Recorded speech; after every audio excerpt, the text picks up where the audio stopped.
So welcome back to another lecture of electrical engineering lecture series. तो last lecture में हमने already बहुत सारे जो पावर इलेक्ट्रॉनिक्स के जो क्वेश्चन है वो डिस्कस किए हैं। तो आज भी हम वही से कंटिन्यू करेंगे। तो चलिए बिना टाइम वेस्ट किए लेक्चर स्टार्ट करते हैं।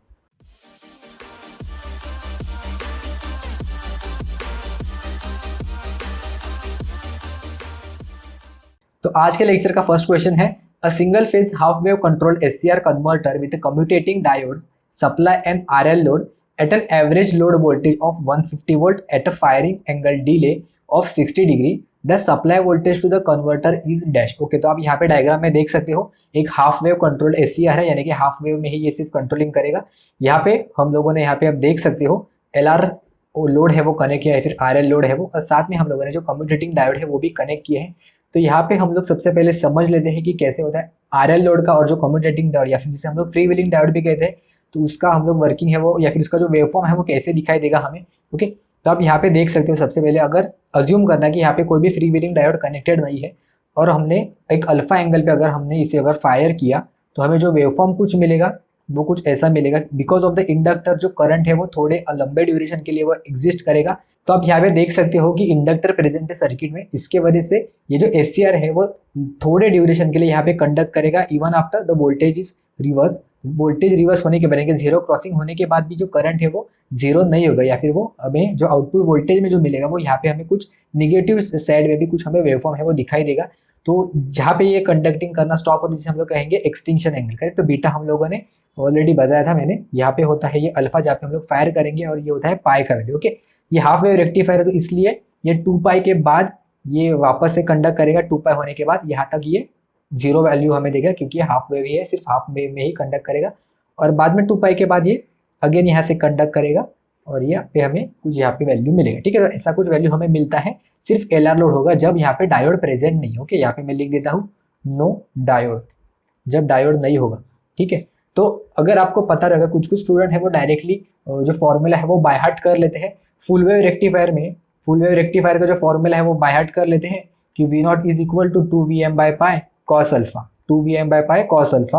और हाफ वेव रेक्टिफायर के लिए डायरेक्टली बाय हार्ट करते, लेकिन उन्हें पता नहीं होता कि ये जो फॉर्मूला होता है ये सिर्फ आरएल लोड प्रेजेंट होगा सर्किट में तभी, यानी कि सिर्फ आरएल लोड प्रेजेंट रहेगा। अगर वहाँ पे डायोड प्रेजेंट नहीं होगा तभी ये जो फॉर्मूला है ये वैलिड हो सकता है हाफ वेव रेक्टिफायर के लिए और फुल वेव रेक्टिफायर के लिए। अगर यहाँ पे सर्किट में डायोड प्रेजेंट है तो क्या होगा, डायोड प्रेजेंट होने की वजह से जब भी यहाँ पे कोई भी नेगेटिव हाफ साइकिल आ जाएगा, ओके, ये बीएस का वैल्यू एक्चुअल में यहाँ पे साइनसोइडल है, ओके, ये एसी है डीसी नहीं है। तो जब भी यहाँ पे नेगेटिव साइकिल आ जाएगा तो यहाँ पे नेगेटिव साइकिल आते वक्त यहाँ पे जो एससीआर है वो तो कंडक्ट करना स्टॉप कर देगा, लेकिन जब भी इंडक्टर को जो करंट फ्लो करने के लिए यहाँ पे डायोड के थ्रू, जो फ्री व्हीलिंग डायोड के थ्रू यहाँ पे इसको पाथ मिल जाता है। ओके, और अगर यहाँ पे उसको पाथ मिल गया डायोड को, यहाँ पे अगर डायोड को पाथ मिल गया तो ये जो हमें एडिशनल जो पोर्शन मिलता है पाई और बीटा के बीच में, ये वाला जो पोर्शन है ये चला जाता है अगर हम लोगों ने फ्री व्हीलिंग डायोड वहाँ पे कनेक्ट कर दिया। ओके, तो यहाँ पे डायोड प्रेजेंट होने की वजह से हमें कुछ वेवफॉर्म है वो ऐसा दिखाई देगा, जो बीटा के बाद भी ये कंडक्ट कर रहा था वो अभी यहाँ पे कंडक्ट नहीं करेगा। ओके, तो ये 2 पाई प्लस 2 पाई तक ये कंडक्ट नहीं करेगा। जब भी हम इसे वापस से फायरिंग करेंगे तब ये वापस से कंडक्ट करना चालू करेगा। ठीक है, तो ये होगा half wave rectifier with diode वाला फिगर। ओके, ये होगा विथ डायोड वाला फिगर। तो अभी इस सर्किट के लिए अगर आप डायरेक्टली ये फॉर्मूला लगाओगे तो ये आपका आंसर गलत आ जाएगा, क्योंकि हम लोगों ने फुल वेव रेक्टिफायर का विथ आर वाला लोड था वो हम लोगों ने लास्ट लेक्चर में कवर किया था, वो जो क्वेश्चन था। और अगर आपको पता होगा, अगर नहीं देखा है तो आप वहाँ पे देख सकते हो, हम लोगों ने डेरिवेशन के साथ वहाँ पे अच्छे से मैंने एक्सप्लेन किया था। चाहे तो मैं यहाँ पे एक बार और एक बता देता हूँ, आप सिर्फ वो कंप्लीट डिराइव कर देना। तो अगर इसको वी नॉट का वैल्यू हमें फाइंड आउट करना है तो अभी यहाँ पे हमें ऑब्वियसली ये जो हाफ वेव रेक्टिफायर है तो हमें कंप्लीटली 2 पाई का ड्यूरेशन है वो अज्यूम करना पड़ेगा। हाफ वेव रेक्टिफायर में हम लोगों ने सिर्फ अल्फा से लेके पाई तक ही कंसिडर किया था, क्योंकि पाई से 2 पाई के बाद ये वापस से रिपीट हो रहा था। तो जहाँ पे हमें यूनिक वेवफॉर्म मिल रहा है तो वो यूनिक वेवफॉर्म का हम लोग टोटल टाइम पीरियड कंसिडर कर रहे हैं। तो हम लोग यहाँ पे 0 से 2 पाई तक हमें यूनिक वेवफॉर्म मिल रहा है और बाद में यहाँ से वापस से ये जो वेवफॉर्म है ये रिपीट हो रहा है। तो इसलिए हम लोग जो टाइम ड्यूरेशन है ये 1 डिवाइडेड बाय 2 पाई है वो कंसिडर करेंगे, यहाँ पे इंटीग्रेट करेंगे। अभी यहाँ पे कौन से ड्यूरेशन के लिए वेवफॉर्म है वो एग्जिस्ट कर रहा है, तो अल्फा से लेके पाई तक। ओके, यहाँ पे हो जाएगा अल्फा से लेकर पाई तक और ये हो जाएगा Vm sin omega T. Okay, Vm sin omega T. तो अगर आप इसका वैल्यू फाइंड आउट करोगे तो आपको मिलेगा Vm divided by 2 pi 1 plus cos alpha. Okay, आप सॉल्व कर देना, मैंने लास्ट लेक्चर में भी डिस्कस किया था, वहाँ पे हमें मिल रहा था Vm by pi 1 plus cos alpha. Okay, वो फुल वेव रेक्टिफायर का विथ आर लोड के लिए होता है। और यहाँ पे हाफ वेव रेक्टिफायर के लिए डिवाइडेड बाय 2। तो अगर हम लोगों ने यहाँ पे RL लोड प्रेजेंट है लेकिन साथ में अगर फ्री व्हीलिंग डायोड या फिर कम्यूटेटिंग डायोड प्रेजेंट है तो उसके वजह से वो एज अ आर लोड की तरह ही वेवफॉर्म है वो हमें मिल जाएगा। तो इसलिए हम लोग ये फॉर्मूला है वो डायरेक्टली यूज कर सकते हैं। यहाँ पे आपको लोड कहाँ पे लोड कौन से लोड के लिए कौन सा वेवफॉर्म आता है और कौन से फॉर्मूला है वहां से वो जनरेट होता है, ये अगर आपको पता है तो अच्छी बात है, नहीं पता है तो हम लोग वेवफॉर्म से वो डिराइव कर सकते हैं। इसलिए मैं कहता हूँ कि वेवफॉर्म से अगर आप डिराइव करोगे तो बहुत ही आसानी से हो जाएगा और आपको कंफ्यूजन नहीं होगा। तो हम लोग यहाँ पे डायरेक्टली फॉर्मूला वैल्यूज है वो सब्स्टिट्यूट कर देते हैं। तो यहाँ पे क्या कहा है कि एवरेज जो लोड वोल्टेज है वो 150 वैल्यू यानी कि वी नॉट का जो वैल्यू है वो 150 मिलेगा हमें। यहाँ पे हो जाएगा VM डिवाइडेड बाई 2 पाई का value multiply by 1 plus cos alpha. Cos 60 degree कितना होता है, कॉस 60 डिग्री होता है 1 डिवाइडेड बाई 2। ओके, तो यहाँ पे हमें सप्लाई वोल्टेज का वैल्यू फाइंड आउट करना है। ओके, तो VM का वैल्यू कितना हो जाएगा, VM हो जाएगा 150 मल्टीप्लाई बाई 2 पाई और ये कितना वैल्यू हो जाएगा 1 प्लस 1 बाई 2 यानी कि 3/2। ओके, तो यहाँ पे हम लोग अगर इसको मल्टीप्लाई करेंगे तो ये हो जाएगा 2/3। ठीक है, तो ये 3 से 3 कैंसिल आउट हो जाएगा, यहाँ पे हो जाएगा 50 इंटू 2 पाई। ओके, यहाँ पे कितना हो जाएगा ये 200 पाई। यहाँ पे ऑप्शन में दिया है क्या, ऑप्शन में दिया गया है, लेकिन सप्लाई वोल्टेज इन्होंने पूछा है तो सप्लाई वोल्टेज हम लोग यूजुअली VRMS के टर्म्स में ही प्रोवाइड करते हैं। तो VRMS का वैल्यू हो जाएगा यहाँ पे VRMS is equal to VM divided by √2। Okay, VM divided by √2 यानी कि 200 पाई डिवाइडेड बाय, अगर आप √2 करोगे तो आपका आंसर यहाँ पे मिलेगा आपको 100√2 मल्टीप्लाई बाय पाई। ओके, तो ये करेक्ट आंसर है 200 पाई यहाँ पे ऑप्शन में दिया गया है, लेकिन आप Vmax का वैल्यू यहाँ पे सब्स्टिट्यूट नहीं करोगे।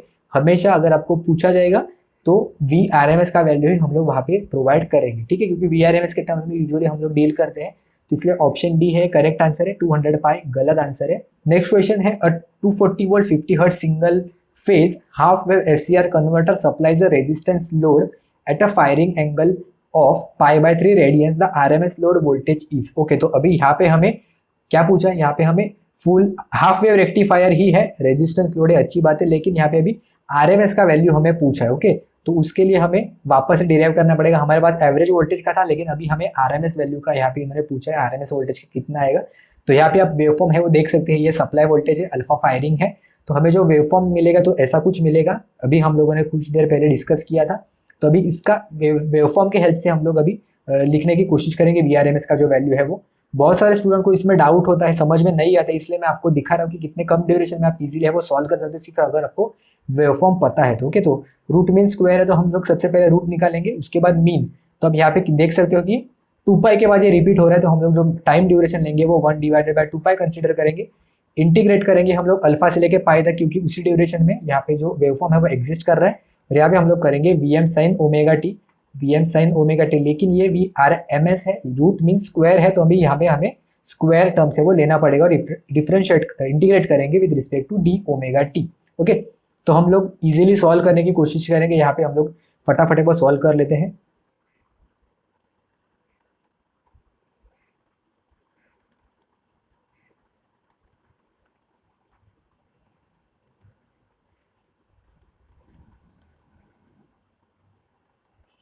आगे देखते हैं,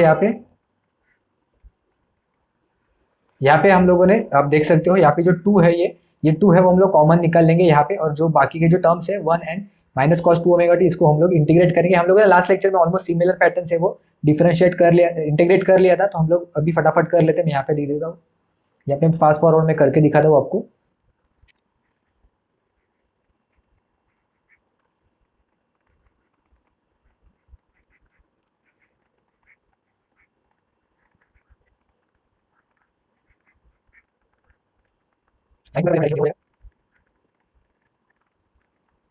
तो यहाँ पे हमें जो इंटीग्रेशन का आंसर है वो मिल गया है।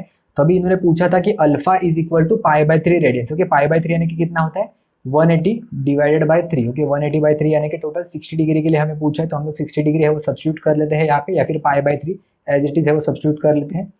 तो यहाँ पे हो जाएगा VM square divided by 4 pi. Okay, ये हो जाएगा pi minus π/3 plus 1/2 sign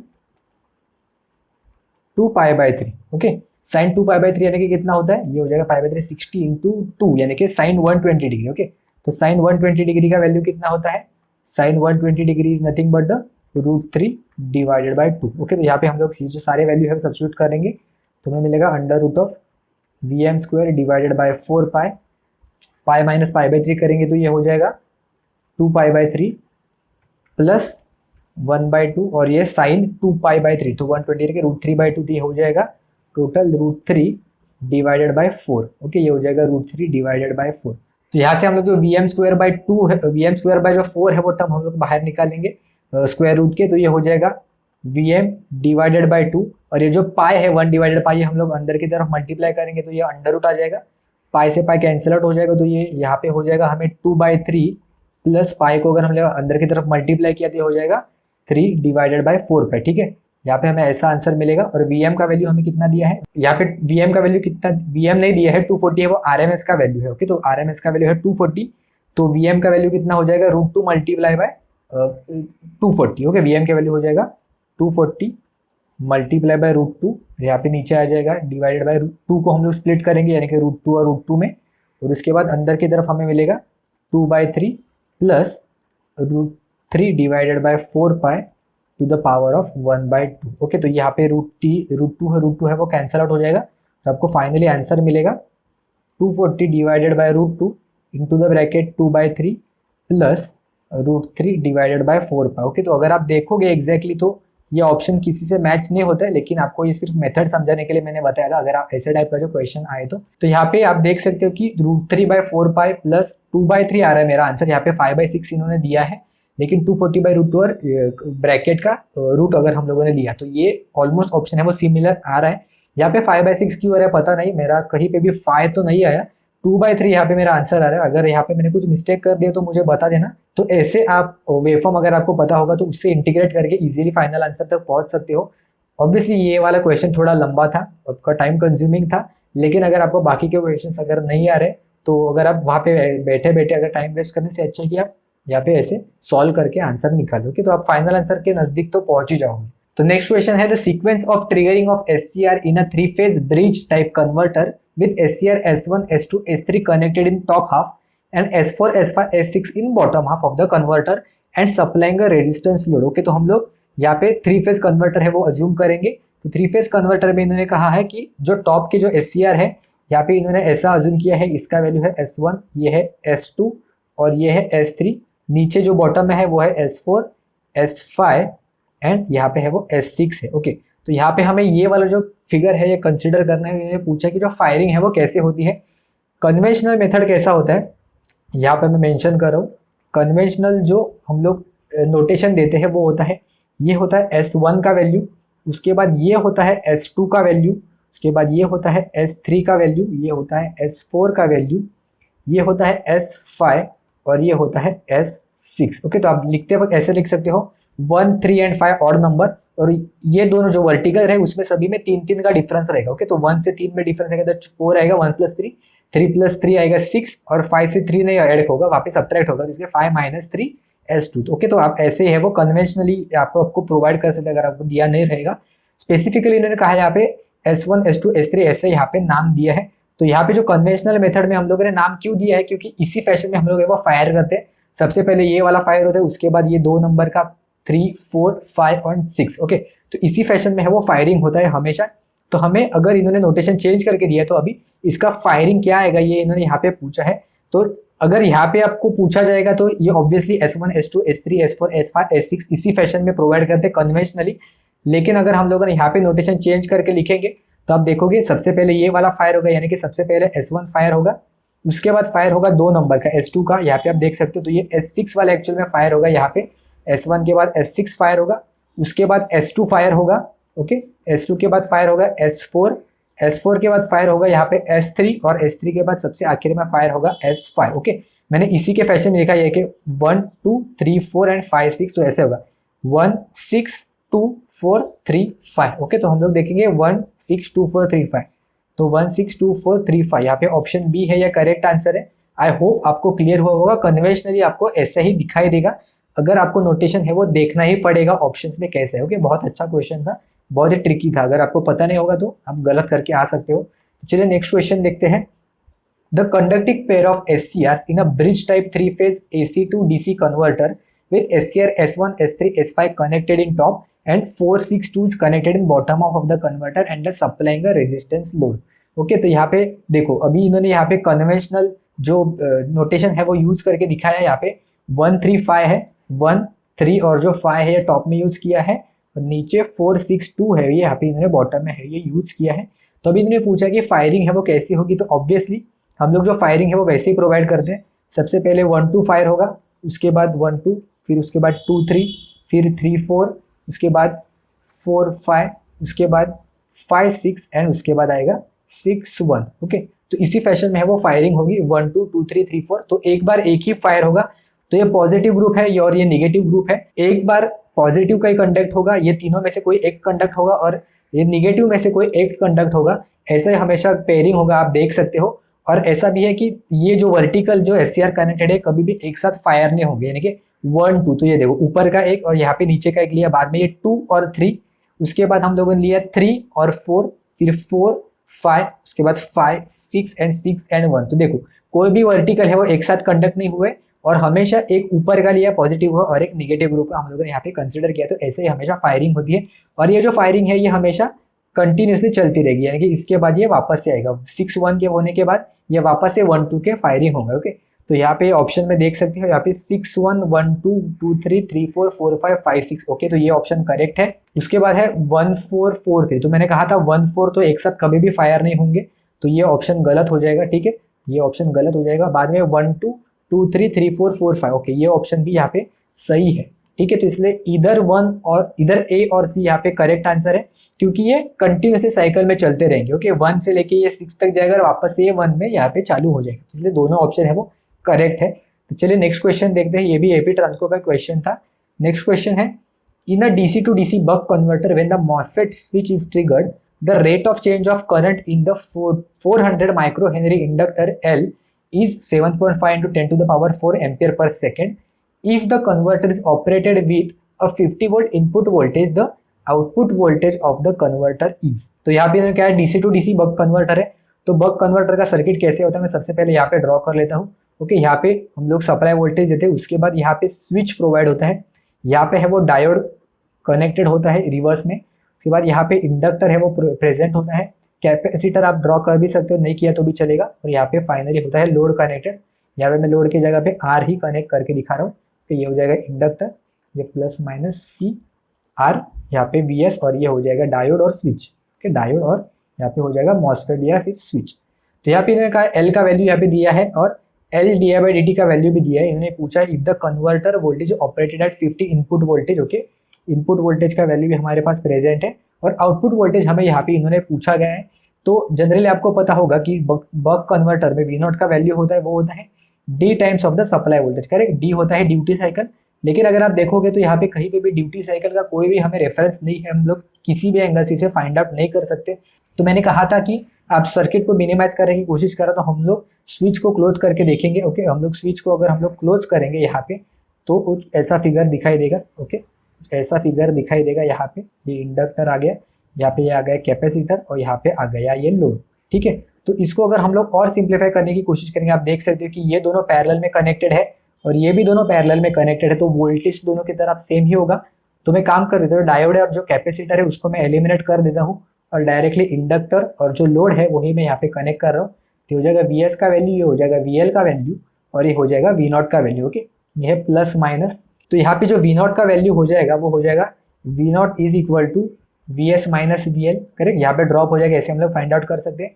VL का वैल्यू क्या होता है, VL is equal to L di/dt। Correct, L का वैल्यू हमारे पास प्रेजेंट है, हाँ प्रेजेंट है, तो VL का वैल्यू लिख लेते हैं। VL का वैल्यू है 400 multiply by 10 to the power minus 6 multiply by 7.5 into 10 to the power 4। Okay, तो 10 टू द पावर 4 और ये जो डबल जीरो है ये 10 टू द पावर प्लस 6 बनेंगे, तो ये सब zeros 10 to the power minus 4 है, 10 टू द पावर माइनस 6 एक दूसरे को कैंसिल आउट करेंगे। 7.5 मल्टीप्लाई बाय अगर आप 4 करोगे तो ये मिलेगा आपको 30 वोल्ट। तो इंडक्टर के अक्रॉस 30 वोल्ट है वो ड्रॉप हो रहा है। ओके, और सप्लाई वोल्टेज है वो कितना दिया है 50। ओके, तो V0 का वैल्यू कितना आ जाएगा 50 minus 30 is equal to 20 volt. Okay, बहुत ही इजी क्वेश्चन था। अगर आपको डायोड का अगर ये फॉर्मूला पता है तो अच्छी बात है, लेकिन यहाँ पे इसका कोई भी यूज नहीं है बक कन्वर्टर के केस में। यहाँ पे सिर्फ आपको इंडक्टर के अक्रॉस का वोल्टेज, इंडक्टर के अक्रॉस का जो वोल्टेज ड्रॉप कितना है यही अगर आपने फाइंड आउट कर लिया तो आपको इजीली आंसर है वो आ जाएगा। तो कभी कभी कन्वेंशनल जो फॉर्मूला है वो काम में नहीं आते, आपको एग्जाम में थोड़ा अलर्ट रह के सोचना पड़ेगा कि कैसे फाइंड आउट कर सकते हो, फाइनल आंसर तक हम लोग पहुंच सकते हैं।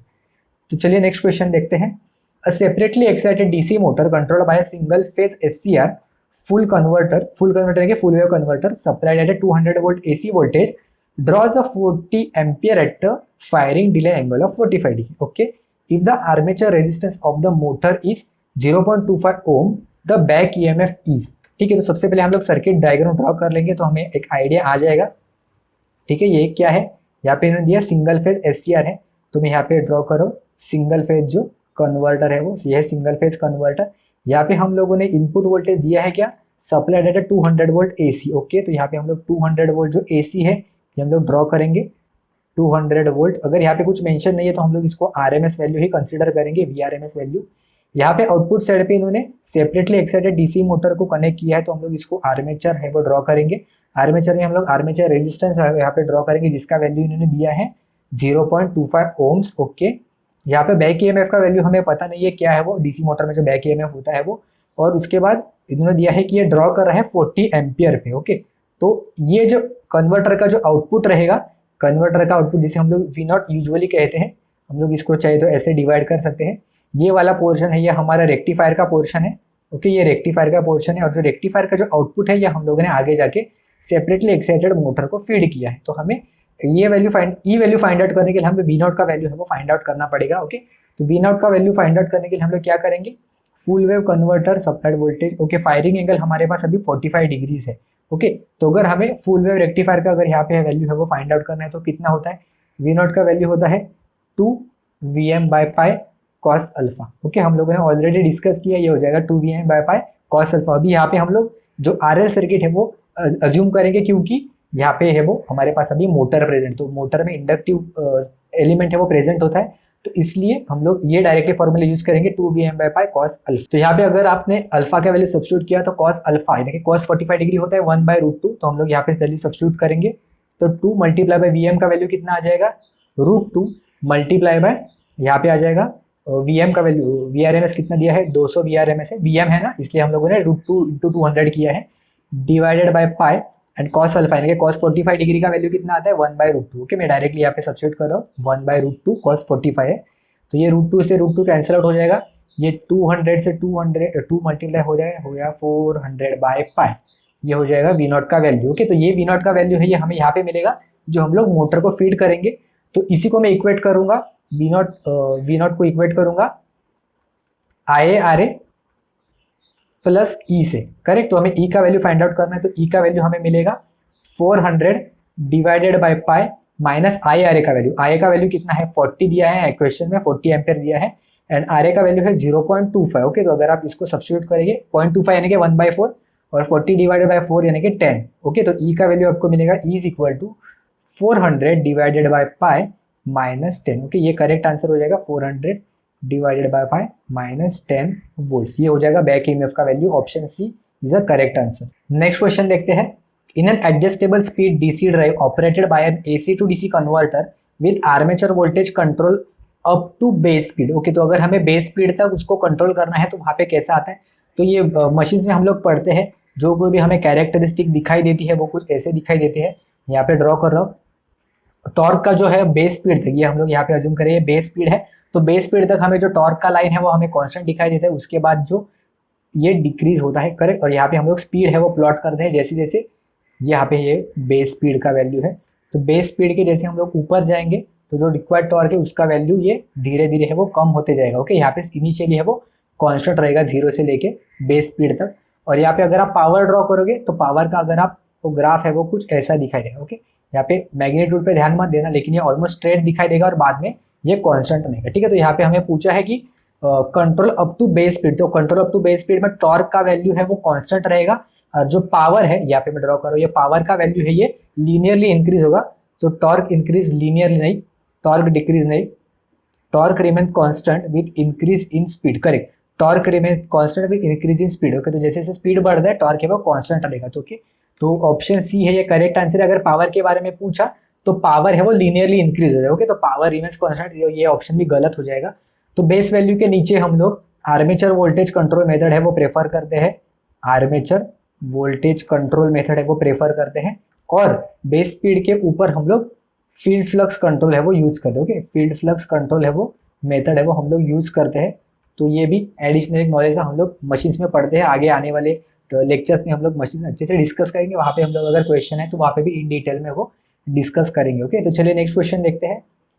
तो ये असर्शन है, रीजनिंग वाला टाइप है, क्योंकि ये यूपीपीएससी के एग्जाम में पूछा गया था। तो ऐसे टाइप के क्वेश्चन भी आप इंजीनियरिंग सर्विस एग्जाम में बहुत बार पूछे जाते हैं, ऐसे टाइप के क्वेश्चन है वो। तो इसकी भी प्रैक्टिस आपको होना चाहिए, इसलिए आपको दोनों स्टेटमेंट है वो अच्छे से समझ में आना चाहिए। तो असर्शन देखते हैं क्या है। The inverter and choppers use the fast switching thyristors. Okay, correct answer है चॉपर और इन्वर्टर में हमें फास्ट स्विचिंग जो स्विचेस है वो यूज करने पड़ते हैं, जो थायरिस्टर्स है वो।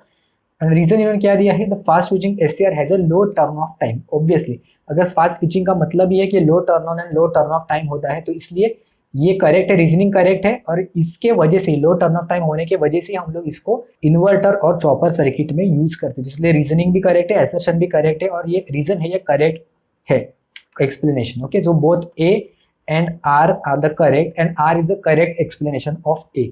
तो ऑप्शन ए यहाँ पे करेक्ट आंसर है। तो आई होप आपको ये क्लियर हुआ होगा। नेक्स्ट क्वेश्चन देखते हैं। In a DC to DC chopper the average load voltage V naught depends does not depend on. Okay, तो वी नॉट है वो किस पे डिपेंड नहीं कर रहा है, तो वी नॉट का वैल्यू हमें पता है कितना होता है, V naught is equal to D times of the V S. Okay, अगर हम लोग स्टेप डाउन के बारे में अगर कंसिडर करेंगे तो ये हो जाएगा डी का वैल्यू। तो डी का वैल्यू कितना होता है, D is nothing but the on time divided by total time, यानी कि टोटल टाइम में कितने ड्यूरेशन के लिए हम लोग जो सर्किट है वो ऑन रखेंगे, ये होता है ड्यूटी साइकिल का वैल्यू। ओके, ड्यूटी साइकिल या फिर डी। तो सोर्स वोल्टेज पे प्रेजेंट है आउटपुट वोल्टेज का वैल्यू, हाँ, तो ये आंसर गलत है।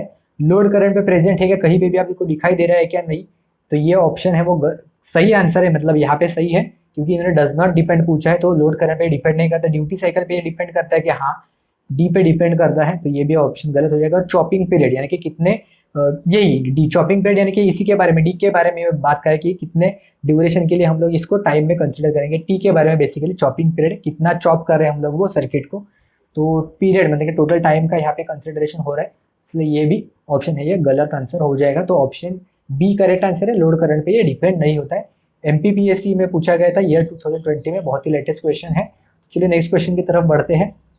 अ chopper is use to convert. Okay, अभी तक आपको समझ में आएगा, हम लोगों ने ऑलरेडी डिस्कस किया, is convert fixed DC to variable DC. तो देखते हैं, डीसी टू एसी नहीं, कन्वर्ट फ्रीक्वेंसी एसी नहीं, constant DC to variable DC voltage. Okay, option D है ये करेक्ट आंसर है, ये भी एमपीपीएससी में पूछा गया था, तो क्वेश्चंस रिपीट भी होते हैं। तो नेक्स्ट क्वेश्चन है, in a CSI if the frequency of the output voltage is f hertz then the frequency of the input voltage to CSI is dash। Okay, तो ये एमपीपीएससी का क्वेश्चन था, ये 2020 में पूछा गया था।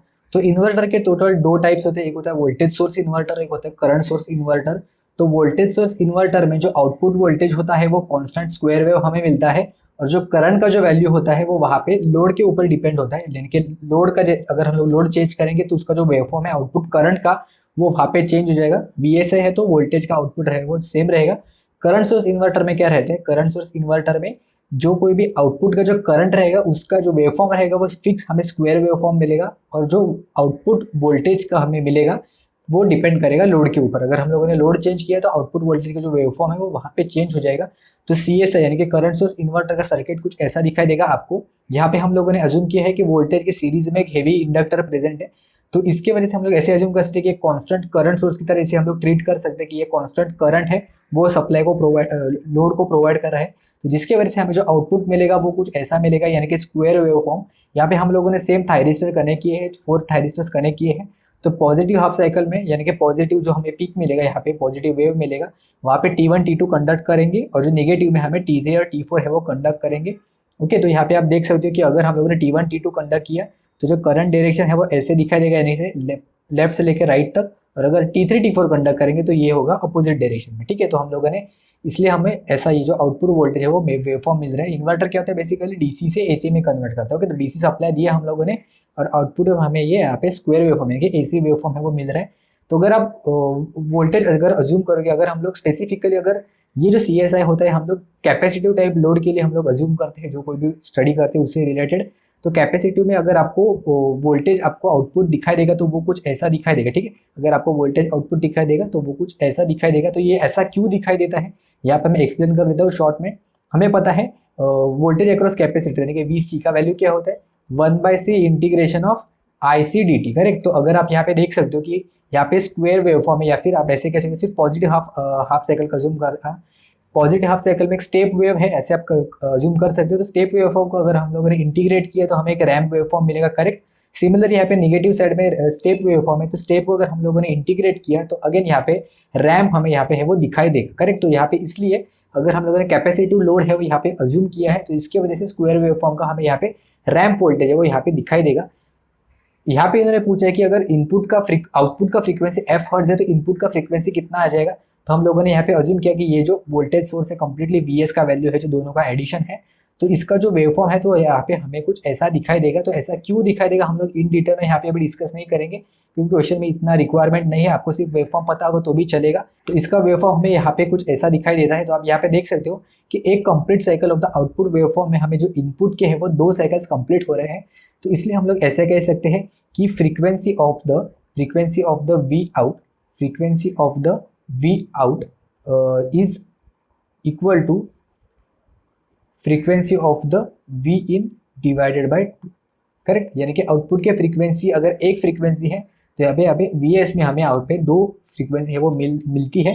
तो इसलिए frequency of the V in या फिर frequency of the V S is equal to twice of the frequency of the V out. Okay. तो हमें ऐसे मिलेगा, इनपुट का जो फ्रीक्वेंसी है वो हमें twice of the output frequency मिलेगा।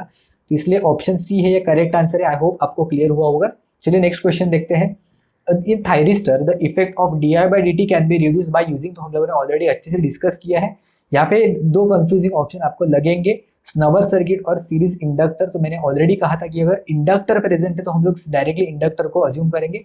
स्नबर सर्किट स्पेसिफिकली आरसी जो पैरेलल सर्किट है उसके लिए अज्यूम करते हैं, जो स्नबर सर्किट कहा जाता है। हम लोगों ने डिस्कस भी किया था लास्ट लेक्चर में कि वोल्टेज स्नबर और करंट स्नबर ऐसे 2 अज्यूम कर सकते हैं हम लोग समझने के लिए। लेकिन अगर D i by d T specifically कहेंगे तो हम लोग इंडक्टर को ही यहाँ पे अज्यूम करेंगे, क्योंकि inductor he opposition in sudden change in current करता है। तो इसलिए यहाँ पे ऑप्शन बी है ये करेक्ट आंसर हो जाएगा। पैरेलल इंडक्टर करने का कोई फायदा नहीं, क्योंकि एससीआर को वो D i by d T से प्रोटेक्शन नहीं करेगा। नेक्स्ट क्वेश्चन देखते हैं, which one of the correct for the operation of the single phase full converter. तो फुल कन्वर्टर का डायग्राम आप यहाँ पे देख सकते हो, फुल वेव कन्वर्टर का इनमें से बहुत सारे स्टूडेंट को पता भी होगा। यहाँ पे आर के जगह पे हम लोग R L inductor R L जो सर्किट है वो अज्यूम करेंगे। ओके। ये आर और एल दोनों साथ में प्रेजेंट है। तो अगर हमें ये ऑपरेशन यहाँ पे देखना है फर्स्ट क्वाड्रेंट सेकंड क्वाड्रेंट, यानी कि वोल्टेज और करंट यहाँ पे कैसे होगा ये हमें देखना है। तो वी नॉट का वैल्यू है वो कैसे होता है, वी नॉट का वैल्यू हमें पता है आर एल सर्किट के लिए होता है 2Vm/π cos अल्फा। हम लोगों ने अच्छे से डिस्कस किया है पहले ही आर एल सर्किट के लिए स्पेसिफिकली। और आई नॉट का वैल्यू हम लोग यहाँ पे फाइंड आउट कर सकते हैं। तो यहाँ पे देखने के लिए बात ऐसी होगी कि अल्फा का वैल्यू अगर हम लोगों ने अल्फा का वैल्यू इज लेस देन अगर हम लोगों ने 90 रखा तो कॉस लेस देन 90 पॉजिटिव होता है। तो इसलिए वी नॉट का वैल्यू है वो हमें यहाँ पे पॉजिटिव मिलेगा, और जो आई नॉट का वैल्यू है वो हमेशा हमें पॉजिटिव ही मिलेगा, क्योंकि आप देख सकते हो जो करंट है वो ऐसे ही इसी डायरेक्शन में यहाँ पे फ्लो होगा। ओके। वोल्टेज का पोलरिटी शायद अपोजिट हो सकता है कि करंट का जो डायरेक्शन है वो इसी फैशन में होगा, करंट ऐसे ही फ्लो होगा टॉप से लेके बॉटम तक, यानी कि एक ही डायरेक्शन में जो करंट है वो फ्लो होगा। अगर हम लोगों ने अल्फा का वैल्यू ग्रेटर देन 90 किया, अल्फा इज ग्रेटर देन 90, तो वहाँ पे कॉस अल्फा है वो ग्रेटर देन 90 निगेटिव होता है। तो इसलिए वी नॉट का वैल्यू है वो वहाँ पे हमें निगेटिव मिलेगा, लेकिन जो करंट का वैल्यू है वो हमेशा हमें पॉजिटिव ही मिलेगा। ठीक है। तो अगर आपको वोल्टेज और करंट का अगर आपको ड्रॉ करना है, तो अगर हम लोगों ने यहाँ पे वोल्टेज अगर हम लोगों ने अज्यूम किया, यहाँ पे अगर हमने करंट अज्यूम किया, ओके, वी नॉट और आई नॉट का वैल्यू अगर हमने ऐसे अज्यूम किया, एक्स एक्सिस पे हम लोगों ने आई नॉट लिया और वाई एक्सिस पे हम लोगों ने वी नॉट लिया, तो वी नॉट का वैल्यू प्लस भी हो सकता है माइनस भी हो सकता है। ओके। तो यहाँ पे वी नॉट का जो वैल्यू है वो प्लस भी हो सकता है माइनस भी हो सकता है। तो इसलिए हमें जो आई नॉट का वैल्यू हमेशा हमें प्लस ही मिलेगा। ठीक है। यहाँ पे माइनस आई नॉट होगा। तो इसलिए जो ऑपरेशन हमें मिलेगा वो first quadrant and fourth quadrant में हमें मिलेगा। ठीक है। तो फर्स्ट एंड फोर्थ क्वाड्रेंट है वो करेक्ट ऑप्शन है यहाँ पे। सिमिलरली अगर आपको इंटरचेंज भी करेंगे तो भी कोई प्रॉब्लम नहीं। अगर आपने यहाँ पे अपने आई नॉट लिया और यहाँ पे अपने वी नॉट लिया, तो वहाँ पे सिर्फ जो क्वाड्रेंट है वो चेंज हो जाएगी, यानी कि यहाँ पे फर्स्ट क्वाड्रेंट और सेकंड क्वाड्रेंट है वो यहाँ पे आपको मिल जाएगा। ओके। ये होगा फर्स्ट क्वाड्रेंट और ये होगा सेकंड क्वाड्रेंट। तो आपको ऑप्शन में जाके देखना पड़ेगा कि कौन से ऑप्शन। तो आप यहाँ पे देख सकते हो कि 1 और 2 यहाँ पे कहीं पे भी आपको दिखाई नहीं देंगे। यहाँ पे 2 4 है, 3 1 है और 3 4। ओके। तो अपोजिट क्वाड्रेंट तो नहीं होते, तो इसलिए 2 4 एंड 1 3 वाले ऑप्शन तो इधर के इधर चली जाएंगे। 3 और 4 वाला ऑप्शन भी यहाँ पे गलत आंसर हो जाएगा। ठीक है। तो यहाँ पे क्योंकि करंट है वो सिर्फ पॉजिटिव डायरेक्शन में ही हम लोग है वो अज्यूम करते हैं, तो इसलिए 1-2 या फिर 1-4 ऐसे आपको देखना पड़ेगा ऑप्शन कौन से दिए हैं और उसके अकॉर्डिंग आपको टिक करना होगा, ठीक है। तो आई होप आपको क्लियर हुआ होगा। तो इसको और एक डिस्कस करते हैं कि यहाँ पे अगर हम लोग पी नॉट का वैल्यू अज्यूम करेंगे, यानी कि पावर का वैल्यू, तो पी नॉट अगर हम लोग मल्टीप्लाई करेंगे वी नॉट और आई नॉट का वैल्यू, ठीक है। तो अगर हम लोग अल्फा इज लेसर देन 90 हम लोग अज्यूम करेंगे तो वहां पे हमें जो पी नॉट का वैल्यू मिलेगा वो पॉजिटिव मिलेगा, correct. For alpha is lesser than 90 degree, for alpha less than 90 degree output power का वैल्यू है वो हमें पॉजिटिव मिलेगा। यानी कि हम लोग ऐसे कह सकते हैं कि ये मोटरिंग मोड में ऑपरेट कर रहा है, मोटरिंग मोड में ऑपरेट करे, यानी कि जो पावर है ये सोर्स से लोड की तरफ जा रहा है। और अगर अल्फा का वैल्यू अगर ग्रेटर देन 90 डिग्री हुआ, ओके, यहाँ पे अगर अल्फा का वैल्यू ग्रेटर देन 90 डिग्री हुआ तो जो पी नॉट का वैल्यू है मल्टीप्लीकेशन होगा वी नॉट आई नॉट का, वो होगा नेगेटिव, क्योंकि यहाँ पे जो वोल्टेज का वैल्यू है वो नेगेटिव हमें मिलेगा, ठीक है। तो यहाँ पे रीजनरेटिव ब्रेकिंग की तरह यहाँ पे ऐड करेगा, या फिर यहाँ पे जो पावर होगा वो लोड से सोर्स की तरफ यहाँ पे ट्रांसफर होगा, तो ये होगा रीजनरेटिव ब्रेकिंग, ओके। यहाँ पे रीजनरेटिव या फिर यहाँ पे रीजनरेटिंग एक्शन में ये एक्ट करेगा यहाँ पे, ओके। तो ये होगा रीजनरेटिव, यहाँ पे पावर है वो लोड से सोर्स की तरफ यहाँ पे सेंड होगी। यहाँ पे आप देख सकते हो कि जो एक्टिव पावर है वो पॉजिटिव भी हो सकती है, नेगेटिव भी हो सकती है, लेकिन जो रिएक्टिव पावर है क्यू जिसे हम लोग कहते हैं वो हमेशा पॉजिटिव ही होगी। यहाँ पे मैं नहीं लिख रहा हूँ, लेकिन आप नोट्स में अपने मेंशन कर लेना। पी एक्टिव पावर कैन भी पॉजिटिव और नेगेटिव, लेकिन जो रिएक्टिव पावर है वो हमेशा हमेशा पॉजिटिव ही रहेगी, ठीक है। तो ऐसे भी आप समझ सकते हो कि अगर आप पूछा जा सकता है कि रीजनरेटिव में आपको क्वाड्रेंट है वो कैसे ऑपरेट करेंगे या फिर कौन से क्वाड्रेंट में आपको ऑपरेशन होगा, तो इसलिए इससे भी आप क्वेश्चन है वो एक्सपेक्ट कर सकते। चलिए नेक्स्ट क्वेश्चन देखते हैं। So after the firing of SCR, if the gate pulse is removed, the anode to cathode conduction current of the SCR will, okay. तो हमने अच्छे से डिस्कस किया लास्ट लेक्चर में लैचिंग करंट क्या होता है, होल्डिंग करंट क्या होता है। तो इन्होंने कहा है कि अगर गेट पल्स हम लोगों ने रिमूव कर दिया तो एनोड से कैथोड में जो करंट कंडक्शन करंट हो उसमें कुछ चेंजेस होता है क्या। तो गेट करंट का काम क्या होता है, सिर्फ उसे एक बार अगर हम लोगों ने कंडक्ट कर दिया, यानी कि फायरिंग करने के बाद जैसे ही SCR है वो कंडक्ट करने लगेगा, गेट पल्स का वहाँ पे कुछ भी काम नहीं होता। अगर हम लोगों ने उसे रख भी दिया, उसे एलिमिनेट भी कर दिया, अगर हम लोगों ने पल्स है वो रिमूव भी कर दिया, फिर भी जो कंडक्शन हो रहा है वो सर्किट के जो एलिमेंट्स है उसके ऊपर ही डिपेंड करेगा, उसका जो मैग्नीट्यूड कितना रहेगा वो कंडक्शन करंट का। तो अगर हम लोगों ने जो गेट पल्स है वो रिमूव भी कर दिया, फिर भी conduction current of the ACR में कोई भी फर्क नहीं होगा, it will remain same, okay. तो ऑप्शन ए है करेक्ट आंसर है। आई होप आपको ये समझ में आया होगा, सारी चीजें बहुत बेसिक है, ओके। हम लोग सिर्फ ब्रश अप करें एक बार। नेक्स्ट क्वेश्चन देखते हैं। A circuit that produces only one pulse of the load current during a one cycle of the source voltage, यानी कि अगर हम लोगों ने सोर्स वोल्टेज में अगर एक कंप्लीट साइकिल दे दी लेकिन आउटपुट पे हमें सिर्फ एक पल्स ही मिल रहा है, ओके, आउटपुट पे हमें सिर्फ एक पल्स ही मिल रहा है, तो ऐसे टाइप के सर्किट को हम लोग क्या कहेंगे, तो ऐसे टाइप के सर्किट को हम लोग कहेंगे single phase half wave rectifier, correct. Single phase half wave rectifier, three phase का तो कोई सवाल ही नहीं है, ओके, क्योंकि हम लोगों ने सिंगल वेव के बारे में बात रही, सिंगल साइकिल के बारे में।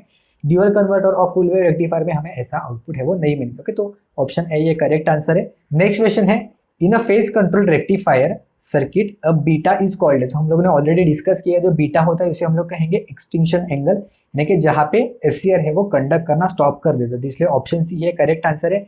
डिले एंगल और फायरिंग एंगल होता है, यानी कि अल्फा जिसे हम लोग कहते हैं। कंडक्शन एंगल यानी कि टोटल कितने ड्यूरेशन के लिए वो कंडक्ट करेगा, जिसे हम लोग कभी कभी गामा से भी डिनोट करते हैं। और ये होता है बीटा माइनस अल्फा, यानी कि जहाँ पे ये स्टॉप होगा और जहाँ पे ये स्टार्ट होगा, ओके। तो स्टार्ट और स्टॉप के बीच में टोटल कितने एंगल के लिए कंडक्ट करेगा, इसको हम लोग कहेंगे कंडक्शन एंगल, ठीक है। आई होप आपको ये क्लियर हुआ होगा। तो चलिए नेक्स्ट क्वेश्चन की तरफ बढ़ते हैं। The maximum junction temperature of the transistor is 150 degree Celsius and the ambient temperature is 25 degree Celsius. If the total thermal impedance is 1 degree Celsius per watt, then what is the maximum power dissipation? तो हम लोग इसको ऐसे solve कर सकते हैं कि जो P एवरेज का जो वैल्यू होता है, P एवरेज या फिर जो P मैक्सिमम हम लोग इससे हम लोग कहेंगे, तो इसका वैल्यू होता है आपको temperature at the junction minus ambient temperature, या फिर कोई भी डिफरेंट टाइप्स हम लोग अज्यूम कर सकते हैं। एम्बियंट टेम्परेचर होता है, हीट सिंक का टेम्परेचर हो सकता है, वहाँ पे जंक्शन का टेम्परेचर होता है, तो उसके अकॉर्डिंग आपको जो वैल्यू है वो कंसिडर करना होगा। और डिनोमिनेटर में हम लोग अज्यूम करेंगे जो थीटा का वैल्यू दिया है इन्होंने, यानी कि जो इम्पीडेंस का वैल्यू दिया है, तो यहाँ पे जंक्शन टेम्परेचर यानी कि होगा 150 degree minus 25 degree divided by 1 degree. तो इसको आप कैलकुलेट करोगे तो आपको मिलेगा 125 वाट, ओके, क्योंकि ये डिग्री सेल्सियस में है, यहाँ पे डिग्री सेल्सियस में है और ये डिग्री सेल्सियस पर वैट में है, तो ये डिग्री सेल्सियस कैंसिल आउट हो जाएगा, वैट है वो ऊपर चला जाएगा। तो अगर आपको पता भी नहीं होगा तो फिर भी आप है वो आंसर है वो फाइंड आउट कर सकते हैं। ऑब्वियसली ये दो ऑप्शन तो चले जाएंगे। अगर आपको टिक भी करना रहेगा, अगर आपको ऑप्शंस पता भी नहीं है क्या है, तो आप इन दोनों में से ऑप्शन है वो टिक करके आ सकते हो। अगर आपको फॉर्मूला पता भी नहीं होगा, क्योंकि हम लोग यूनिट के हेल्प से यहाँ पे फाइनल आंसर तक पहुंच सकते हैं, लेकिन हमें पता है कि हमें टेम्परेचर का है वो सब्ट्रैक्शन करना है, तो इसलिए ऑप्शन सी है यहाँ पे करेक्ट आंसर हो जाएगा 125 वैट्स। तो ये LMRC का क्वेश्चन था, ईयर 2015 में पूछा गया था। तो चलिए नेक्स्ट क्वेश्चन देखते हैं। In a single phase full wave control bridge rectifier the minimum output voltage and the maximum output voltage are obtain at which conduction angle in degrees. Okay, single phase full wave rectifier क्या होता है सभी student को पता होगा, कुछ doubt नहीं होगा आई होप, फिर भी मैं यहाँ पे ड्रॉ कर रहा हूँ। ओके, हम लोग 2 सेकंड्स यहाँ पे कंसिडर करेंगे। फुल वेव रेक्टिफायर और कंडक्शन एंगल, तो हम लोग कुछ अल्फा एंगल है वो अज्यूम करेंगे। ओके, यहाँ पे अगर हम लोग ने अल्फा एंगल यहाँ पे अज्यूम कर दिया, तो यहाँ पे ये पाई तक यहाँ पे कंडक्ट करेगा। उसके बाद वापस से अगर फुल वेव है तो इसलिए ये ऊपर की तरफ ही आएगा, पॉजिटिव की तरफ, और इसके बाद ये आगे कंटिन्यूसली कंडक्ट करता रहेगा। ओके, ये होगा अल्फा, ये होगा पाई, ये होगा पाई प्लस अल्फा, और ये होगा 2 पाई। करेक्ट, यहाँ पे मैं ड्रॉ करूँ, ये होगा पाई और ये होगा 2 पाई, ये होगा आउटपुट वोल्टेज और ये होगा input voltage. Input voltage Vs का वैल्यू।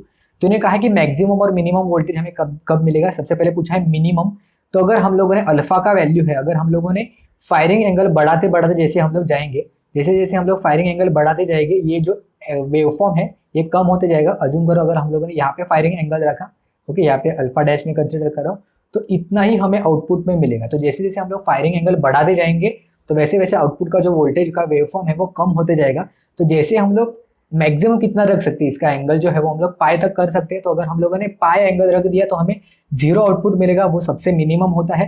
तो इसलिए मिनिमम आउटपुट के लिए फॉर मिनिमम आउटपुट अल्फा का वैल्यू हम लोग वो पाई रख सकते हैं, या फिर इसे हम लोग 180 डिग्रीज कह सकते हैं, क्योंकि हमें यहाँ पे डिग्रीज में पूछा है, तो 180 डिग्रीज। और फॉर मैक्सिमम अल्फा का वैल्यू हम लोग कितना रख सकते हैं, 0 डिग्रीज रख सकते हैं। यानी कि जैसे ही हम लोग सोर्स वोल्टेज स्टार्ट होगी उसी समय पे हम लोग उसको फायर कर देंगे, यानी कि सिमिलर टू द डायोड। तो वो अनकंट्रोल रेक्टिफायर की तरह एक्ट करेगा, लेकिन हमें अनकंट्रोल रेक्टिफायर में ऑब्वियसली सबसे ज्यादा आउटपुट है वो मिलता है as compare to the control rectifier. अगर वो अल्फा से ज्यादा, अल्फा का जो वैल्यू है वो 0 से ज्यादा हम लोग रखेंगे, तो मैक्सिमम वैल्यू है वो हमें अल्फा इज इक्वल टू 0 पे मिलेगा। तो इसलिए हमें मिनिमम और मैक्सिमम यानी कि 180 डिग्री पहले आएगा, उसके बाद 0 है वो यहाँ पे आएगा। ओके, तो देखना है आपको कि मिनिमम पूछा है और बाद में मैक्सिमम पूछा है, तो उसी के अकॉर्डिंग है वो आपको टिक करना है, नहीं तो आप गलत आंसर है वो करके आ जाओगे। तो ये क्वेश्चन भी 2 बार पूछा गया था, इंजीनियरिंग सर्विस एग्जाम में और LMRC के एग्जाम में। चलिए नेक्स्ट क्वेश्चन देखते हैं। In a power circuit of 3 kV 4 thyristors each of the rating 800 volts are connected in series, what is the percentage series of the derating factor. Okay, तो जैसे string efficiency power system में होती है disc के help में, वहां पे हम लोग थायरिस्टर के साथ भी हम लोग वो स्ट्रिंग एफिशिएंसी है वो फाइंड आउट कर सकते हैं। स्ट्रिंग एफिशिएंसी का फॉर्मूला हमें पता है कि voltage across the complete string, voltage across complete string, मैं यहाँ पे लिख रहा हूँ voltage across complete string, divided by कितने नंबर ऑफ वहाँ पे जो डिस्क होते हैं, यहाँ पे कितने नंबर ऑफ थायरिस्टर्स है, तो नंबर ऑफ थायरिस्टर्स का वैल्यू n हम लोग यहाँ पे अज्यूम करेंगे, एंड मल्टीप्लाई है वोल्टेज अक्रॉस ईच डिस्क या फिर voltage across each thyristor. Okay, voltage across each unit में यहाँ पे लिख देता हूँ, voltage across each unit. Okay, तो हम लोग ऐसे यहाँ पे लिख लेते हैं सीरीज के लिए ही कनेक्टेड है यहाँ पे ऑब्वियसली। तो वोल्टेज अक्रॉस कंप्लीट स्ट्रिंग, तो कंप्लीट पावर सर्किट कितना है 3 kV, यानी कि मैं यहाँ पे लिख देता हूँ ये 3 kV यानी कि 3000 वोल्ट्स, डिवाइडेड बाय n का वैल्यू कितना है, कितने हैं 4 थायरिस्टर्स है, तो मैं यहाँ पे लिख देता हूँ 4 multiply by voltage across each unit. तो ईच थायरिस्टर का रेटिंग यहाँ पे दिया है 800 वोल्ट्स, तो ये मल्टीप्लाई बाय हो जाएगा 800, तो ये हो जाएगा 3000 डिवाइडेड बाय 3200। ओके, ये हो जाएगा 3200। ये आप फाइंड आउट करें इसका आंसर कितना होता है।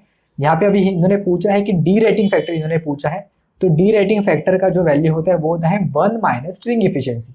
तो अगर आप यहाँ पे ये वैल्यू सब्स्टिट्यूट करोगे तो, और अगर आपको परसेंटेज में पूछा है ना, तो परसेंटेज यानी कि अगर इसको टोटल को आप मल्टीप्लाई बाय 100 करोगे 100% से, तो आपको परसेंटेज डी रेटिंग फैक्टर का वो आंसर है वो मिल जाएगा। अगर आप कैलकुलेट करोगे तो आपको ऑप्शन डी है ये मिल जाएगा 6.25। ओके, तो ये आपको करेक्ट आंसर मिल जाएगा। नेक्स्ट क्वेश्चन देखते हैं। What is the maximum output voltage of a 3 phase rectifier supplied with a line voltage of 440 volt. तो ये भी 2 बार क्वेश्चन पूछा गया था।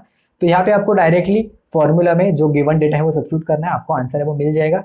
तो 3 फेज के जो फॉर्मूला है वो अगर आपने समझ के अगर आपने माइंड मेमोराइज कर लिए तो अच्छी बात है, क्योंकि 3 फेज के जो फॉर्मूला है वो अगर आप डिराइव करते बैठोगे एग्जाम में तो वो आपको बहुत हेक्टिक हो जाएगा।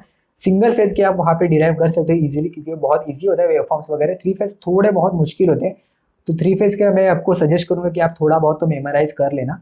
तो three phase full wave rectifier का अगर आप फाइंड आउट करोगे वी नॉट का वैल्यू, तो वो होता है 3 VML divided by pi cos alpha. Okay, 3 VML bye pi cos alpha. VML यानी कि मैक्सिमम लाइन वोल्टेज। ओके, यहाँ पे इन्होंने लाइन वोल्टेज ही दिया है, हमें फेज वोल्टेज नहीं दिया है, लेकिन हमें मैक्सिमम वैल्यू है वो लेना है, तो इसलिए 3 मल्टीप्लाई बाय मैक्सिमम करने के लिए हम लोग इसको √2 से मल्टीप्लाई करेंगे। लाइन वोल्टेज है कि नहीं ये चेक करेंगे, तो लाइन वोल्टेज है, तो ये हो जाएगा 440। Okay, 440 divided by pi and multiply by cos alpha. यहाँ पे दिया है क्या, नहीं, तो यहाँ पे हम लोग कॉस अल्फा का वैल्यू है वो 1 अज्यूम करेंगे। तो अगर आप ये वैल्यू फाइंड आउट करोगे तो आपको ये मिलेगा 594 के अप्रॉक्स। ओके, तो 594 यहाँ पे करेक्ट आंसर हो जाएगा, ऑप्शन सी है वो करेक्ट आंसर है। नेक्स्ट क्वेश्चन है, a DC chopper is used in the regenerative braking mode of a DC series motor. The DC supply is 600 volt यानी कि input, the duty cycle is 70% यानी कि D का value है 0.7 है, the average value of the armature current is 100 ampere, it is continuous and ripple free, what is the value of the power feedback to the supply? Okay, तो यहाँ पे इन्होंने regenerative braking mode में assume करने के लिए हमें कहा है, तो V नॉट का वैल्यू हमें यहाँ पे मिलेगा, यानी कि जब भी हम लोग ऐसे अज्यूम कर सकते हैं कि जो स्विच ऑफ है तब हमें क्या मिलेगा, तो V नॉट का वैल्यू है वो हम लोग ऐसे अज्यूम करके V naught is equal to 1 minus D multiply by S, क्योंकि ये T ऑफ टाइम के लिए हम लोग अज्यूम कर रहे हैं, T ऑन टाइम के लिए सिर्फ हम लोग D मल्टीप्लाई बाय VS है वो अज्यूम करते हैं। हम लोग यहाँ पे स्टेप डाउन चॉपर ही हम लोग यहाँ पे अज्यूम कर रहे हैं। ओके, अगर दिया नहीं है आपको क्वेश्चन में तो आपको by default step down chopper he assume करना पड़ेगा। तो यहाँ पे मैं वैल्यू है वो सब्स्टिट्यूट कर देता हूँ, 1 माइनस D का वैल्यू कितना है, 70% ड्यूटी साइकिल है, 70% यानी कि 0.7 में यहाँ पे लिख रहा हूँ। VS का वैल्यू 600 यहाँ पे दिया है। ओके, तो 1 माइनस 0.7 यानी 0.3 मल्टीप्लाई बाय 600। ओके, तो V नॉट का वैल्यू हमें कितना मिलेगा, V नॉट हो जाएगा, V naught is equal to 180 volt. Output पे हमें 180 वोल्ट मिलेगा। यहाँ पे हमें पूछा है कि पावर फीडबैक कितना हो जाएगा। ओके, तो यहाँ पे पावर का वैल्यू कितना होता है, power is equal to V multiply by I। Okay, तो V का वैल्यू हमें कितना मिला है 180, and 180 multiply by armature current का वैल्यू है हम 100 एम्पियर। ओके, तो 100 एम्पियर अगर हम लोग मल्टीप्लाई करेंगे तो हमें मिलेगा 18 किलोवाट। तो ये है करेक्ट आंसर, इतना अमाउंट ऑफ जो पावर है वो फीडबैक होगा टुवर्ड सप्लाई। ओके, तो ऑप्शन सी ये करेक्ट आंसर, बहुत ईजी है, आपको सिर्फ ये फॉर्मूला है वो समझ में आना चाहिए। ओके, चलिए नेक्स्ट क्वेश्चन की तरफ बढ़ते हैं। For elimination of the fifth harmonic from the output of an inverter, what will be the position of the pulse in pulse width modulation inverter? Okay, बहुत ही इजी है, इसके लिए आपको फॉर्मूला है वो पता होना चाहिए। अगर आपको nth हार्मोनिक अगर आपको एलिमिनेट करना है, nth हार्मोनिक अगर आपको एलिमिनेट करना है, टू एलिमिनेट लिख दे दो complete, to eliminate nth harmonic, तो अगर हमें nth हार्मोनिक अगर हमें एलिमिनेट करना है तो जो पल्स विड्थ हम लोग कंसीडर करते हैं पल्स विड्थ मॉड्यूलेशन के केस में, जिसे हम लोग 2D अज्यूम करते हैं, तो 2D का वैल्यू होता है हम लोग लेते हैं 2 पाई डिवाइडेड बाय n, और n होता है nth हार्मोनिक। ओके, तो पल्स विड्थ है वो हम लोग कितना रखना पड़ेगा, यहाँ पे आप देख सकते हैं 2D का जो वैल्यू है ये हो जाएगा 2 पाई यानी कि 360 डिग्री। अगर हमें यहाँ पे कितना पूछा, fifth harmonic. Okay, so for fifth harmonic हमें 2D का यानी कि टोटल पल्स का जो ड्यूरेशन रखना पड़ेगा, पल्स ड्यूरेशन, वो हो जाएगा 360 डिवाइडेड बाय 5। तो 360 डिवाइडेड बाय 5 यानी कि कितना होगा, अगर आप कैलकुलेट करोगे तो आपको मिलेगा ये 72 डिग्रीज। ओके, आप ऐसे मत कर देना कि 2D is equal to 72 degree है तो D का वैल्यू हो जाएगा 36 डिग्री। ओके, ये गलत आंसर हो जाएगा, क्योंकि हम लोग जो 2D का वैल्यू करते हैं वही कंप्लीट पल्स विड्थ हम लोग है वो अज्यूम करते हैं पल्स विड्थ मॉड्यूलेशन में।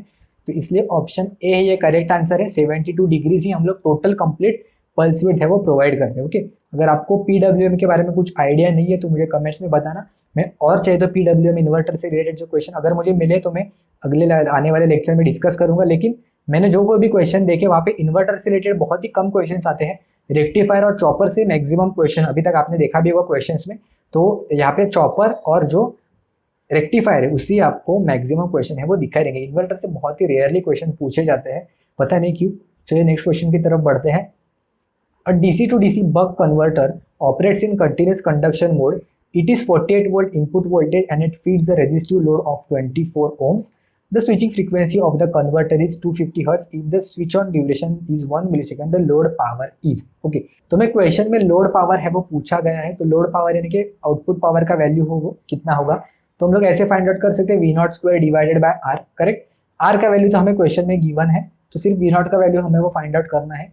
तो वी नॉट का वैल्यू फाइंड आउट करने के लिए सबसे पहले देखना पड़ेगा कि कौन सा टाइप का कन्वर्टर है, यानी कि DC to DC buck converter है, यानी कि यहाँ पे जो वी नॉट का वैल्यू हमें मिलेगा वो होगा D times of the supply voltage, correct, D times of the supply voltage का वैल्यू प्रेजेंट है ये 48 वोल्ट है। तो सब सिर्फ हमें अभी यहाँ पे डी का वैल्यू होगा फाइंड आउट करना है। डी क्या होता है, ड्यूटी साइकिल होता है, जो होता है T on divided by capital T, correct. T on का वैल्यू हमारे पास प्रेजेंट है क्या, switch on duration 1 millisecond, yes. T on का वैल्यू हमारे पास प्रेजेंट है, टी का वैल्यू हमारे पास नहीं प्रेजेंट है, लेकिन यहाँ पे इन्होंने दिया है कि total switching frequency of the converter is 250 hertz, okay.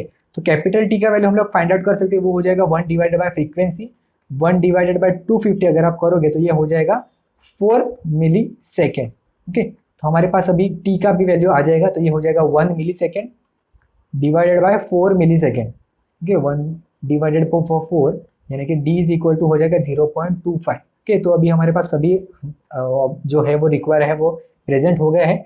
We not का वैल्यू है ये हो जाएगा डी, यानी डी का वैल्यू कितना है, डी का वैल्यू 0.25 अभी हम लोगों ने फाइंड आउट किया, D is equal to 0.25 multiply by source voltage है 48 वोल्ट, यानी कि 48 का 1/4 करेंगे तो ये वी नॉट का वैल्यू है वो मिल जाएगा हमें 12 वोल्ट्स, वी नॉट है वो 12 वोल्ट मिल जाएगा।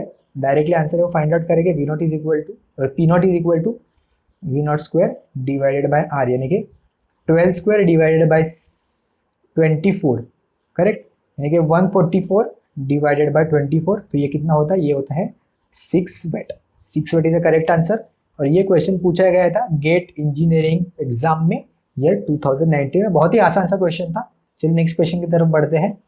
What is the most suitable solid state converter for controlling the speed of the three phase cage motor at 25 hertz, okay. तो यहाँ पे इन्होंने कहा है कि नॉर्मल फ्रीक्वेंसी जो हमारे इंडिया में 50 हर्ट्ज है, तो उससे कम फ्रीक्वेंसी पे अगर हमें जो इंडक्शन मोटर है वो अगर हमें ऑपरेट करनी है तो उसके लिए कौन सा, यहाँ पे आप देख सकते हो ऑप्शन दिए गए हैं, तो उसमें से कौन सा टाइप का जो कन्वर्टर या फिर जो इन्वर्टर है वो यहाँ पे मैक्सिमम सूटेबल रहेगा। तो इसलिए मैंने शायद लास्ट लेक्चर में कहा था कि जो साइक्लो कन्वर्टर है वो हम लोग यूज करते हैं फ्रीक्वेंसी को रिड्यूस करने के लिए, एसी से एसी में ही कन्वर्ट करता है साइक्लो कन्वर्टर, लेकिन वो फिक्स्ड एसी से वेरिएबल फ्रीक्वेंसी एसी में वो कन्वर्ट करता है। तो इसलिए स्टेप डाउन साइक्लो कन्वर्टर भी होता है, स्टेप अप साइक्लो कन्वर्टर भी होता है, लेकिन मैक्सिमम टाइम हम लोग step down cyclo converter use करते हैं, स्पेसिफिकली ट्रैक्शन पर्पज के लिए वो मैक्सिमम टाइम्स हम लोग यूज करते हैं। तो इसलिए ऑप्शन ए है यहाँ पे करेक्ट आंसर हो जाएगा। इट इज मोस्ट सुटेबल यहाँ पे सॉलिड स्टेट कन्वर्टर है वो है साइक्लो कन्वर्टर। ये एलएमआरसी में पूछा गया था क्वेश्चन ईयर 2015 में। तो last question of the lecture is current source inverters are suitable for the supply to. तो मैंने अभी डिस्कस किया था सीएसआई जो इन्वर्टर होता है करंट सोर्स इन्वर्टर, तो हाँ मैंने स्पेसिफिकली कहा भी था कि जो कैपेसिटिव लोड होता है उसके लिए हम लोग जो प्रेफर करते हैं सीएसआई इन्वर्टर, और बाकी जो इंडक्टिव लोड अगर रहेगा आरएल लोड रहेगा तो वहाँ पे हम लोग वोल्टेज सोर्स इन्वर्टर है वो प्रेफर करते हैं। तो इसलिए ऑप्शन डी है ये करेक्ट आंसर है। आई होप आपको क्लियर हुआ होगा, अगर आपको पता नहीं है तो मेंशन कर देना। वीएसआई होता है वो हम लोग मैक्सिमम टाइम्स एल या फिर जो आरएल लोड होता है उसके लिए यूज करते हैं, और जो करंट सोर्स इन्वर्टर होता है वो हम लोग मोस्ट प्रोबेबली सी, ये आर के लिए तो ऑब्वियसली यूज होगा, सी या फिर जो आर होता है उसके लिए हम लोग यूज करते हैं।